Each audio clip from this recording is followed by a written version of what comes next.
Dear viewers, this video is for recruiters or anyone who has joined recently as an intern in any company and would like to move forward if that becomes a full-time, or what is that you will be doing.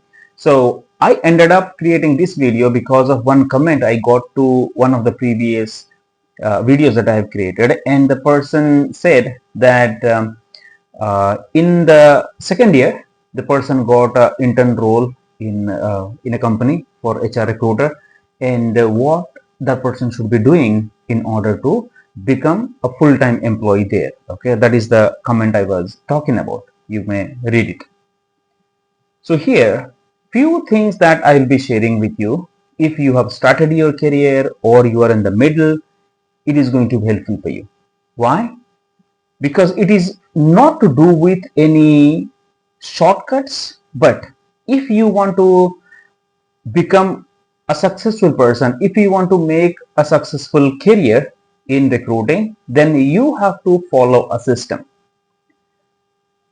because system is something will bring you all the output that you want, because shortcuts will be for little bit of time. Because when you just run behind shortcuts, you will get exhausted and you have no idea why what is that you are doing is not working.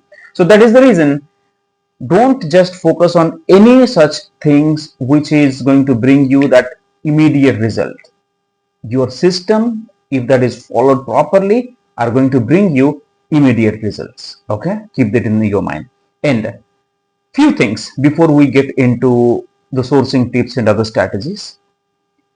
First thing is, if you have started your career, first you got to focus on yourself. Second is skills. Third is strategies. Okay, that's how you need to focus on.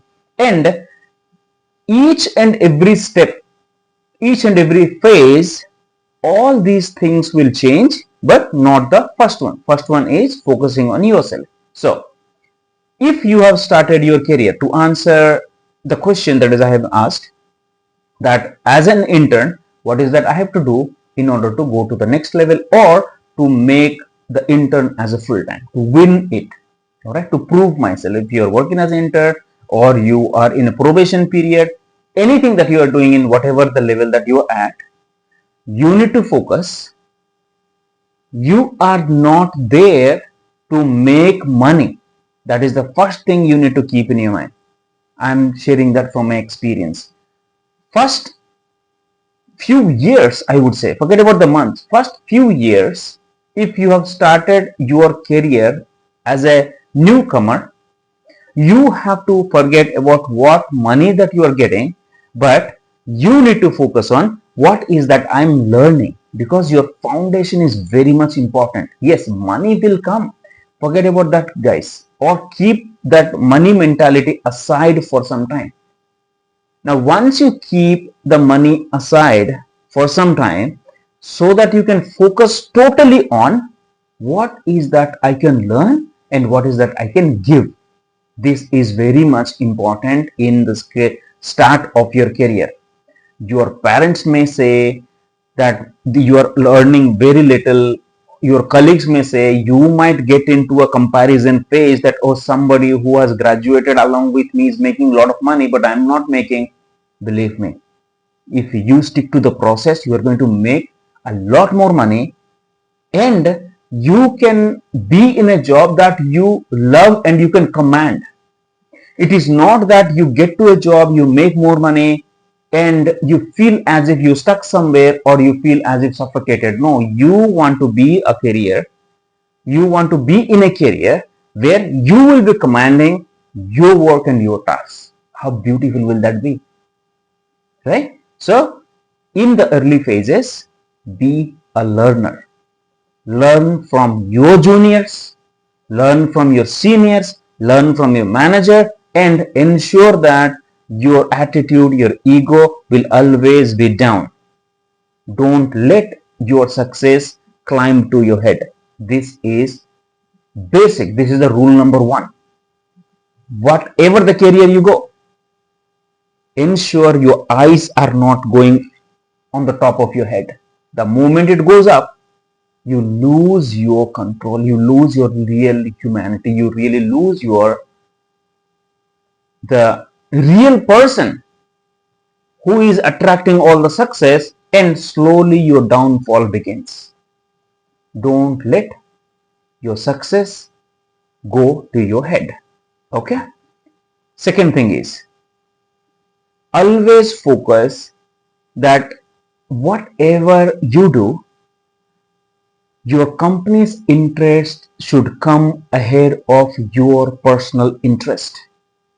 Always make that as a mantra. My company's interest is ahead of my personal interest. It means anything that you are going to do, whatever you are going to take a step or any task that you are going to do or you are not going to do, you need to ask, by doing this or by not doing this, is it helping my company or it is helping me? If it is not helping the company and it is helping you, better don't do it. For example, you are talking to a candidate and somehow you feel that this candidate is like 50-50 and the person will not, cut through.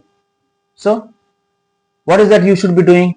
You should be stopping the candidate submission and you should be moving forward with another candidate. But if you did not have a submission for that day, you did not get any submission and time is passing, and finally you got this 50% candidate, but you are not sure about this candidate, but the candidate has given you rate confirmation, everything is good, but you know it is not going to make the cut.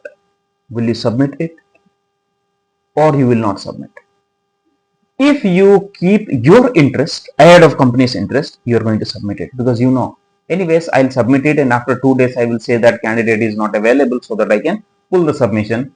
So what is that going to happen? I got my submission and candidate did not go forward. So I'm safe. But what did you do? Whatever the time you have spent, whatever the action you have done, whatever the output you have generated for the company, that is not in favor of the company. All right, you should not do that because one or the other way you are going to get caught. All right, that is going to screw up all your reputation. Clear, people? Very good.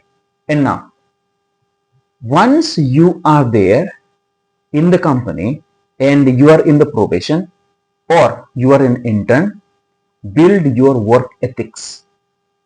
Build your work ethics.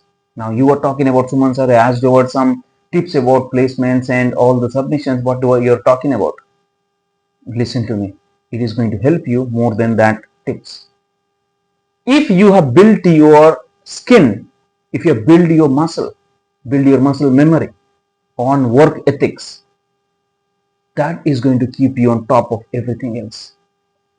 Your timing, the time you get into, the time that you work, the time that you spend at break, the time you focus on productivity, your code of conduct, what kind of value that you are bringing, how you are using company resources, what is the attire that you are wearing while going to the office, how you are bringing yourself, everything is been observed. You do not know, but your every moment, every task, what you talk, everything being observed. Remember that. If you have a solid work ethics, that is going to win a lot of opportunity for you. Another thing is, ensure you do proper reporting. Meaning, every day that you work for 8 hours, 9 hours, or 10 hours, whatever it is, by the end of the day, or maybe in the middle of the day, for example, you started your work at 10 o'clock. By the time 1:30 you go for a lunch break. By 2:30 you come back. Let's say 1 hour break. At 2:30, give yourself 30 minutes time. All right. Within that 30 minutes period, whatever you have done from 10 o'clock to 1:30, note it down. 10 to 11, kya kiya? 11 to 12, kya hua? 12 to 1, what is that I have done? 1 to 2, kya hua? Everything you go to write it down. Meaning, what was your effort? What is the outcome? Then again, you do the same thing from 3 o'clock to 5 o'clock, 6 o'clock, whatever your timing is, and before you go home, write it down once again. And then you add both the things from 10 o'clock to till 6 o'clock, whatever you have done, and send that report to your manager. This habit is going to save lot of your career in a long time, because people don't like reporting, first thing. Second thing is, detailed reporting is very much of a headache kind of thing, because you do all these things again, you need to put everything down, and nobody asks it. Again, no company, no management will ask, but I'm telling you from experience, people do it. Do it, and you are going to see the magic. All right. Another thing, always ask for feedback. Either you are a junior, fresher, senior, whatever the level that you are. If you are not positive towards criticism, if you don't take criticism positively, you are going to lose your track. That's it. So be happy if someone criticizes you or points you out, or someone gives you feedback, any kind of. So be receptive. Allow yourself to connect with what the person is saying. So if someone says, hey, so and so, you do not know how to write that email, there are ChatGPT, there are so many softwares are there, why don't you use it? You better not write this kind of emails. Whether you have you really completed your masters, or you just passed it from fake college. If that was the feedback comes in, how would you respond? You will get hyper, right? Someone will say, what the hell you are talking about? You are teaching me how to write emails. I have so much of experience. You better mind your business. Why are you focusing on my emails? I know what to do it. It's my job. That is one way of response. The second thing is, okay, you are talking about my email. Which email is that? Which email you are referring to?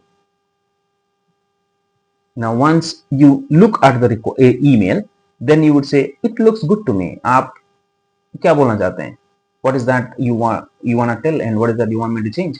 And the person will suggest. Now what is that happened is, you are in the good notes. It means the person told you with a good intention, but the way the person might have told you is not the right way. Okay, so excuse that for a moment. But if someone has identified something, someone has looked at something and told you, it means the person has spent time and understood, and the person wanted to give their view to you. So in that case, don't you think you should be grateful enough to the person that who took time and tried to help you to correct yourself, so that in future you will be doing good with that? So that thing is that seek for feedback, or any criticism that comes to you, take it positively. All right. And asking feedback, what is that? Let's say you just joined as a fresher, joined as a intern, or you joined as a senior, whatever the career. After completing a month, send an email to your manager, whomever you're reporting, asking that, hey, so and so, I have spent 1 month in my job, so I would like to hear from you that what are the things that you think I'm doing right, or what are the things that you think I need improvement. Then the person is going to tell you. Then work on that. In next month, send another email that, hey, these are the things that you have told me last time, and I worked on that. Hopefully you have observed it. And is there anything else that you want me to improve? Or if I stuck in these particular situations, may I be able to connect with you so that you can help me out? This is what should be your approaches. Not that you got a job and you are like feel like a king. No, that's not going to take you all the time. And you don't want to be a performer all the time, right? You are a recruiter, you joined, and do you want to die as a recruiter after working for 20, 25, 30 years? Not at all. You want to grow in that career. Trainee, recruiter, senior recruiter, lead, manager, senior manager, right?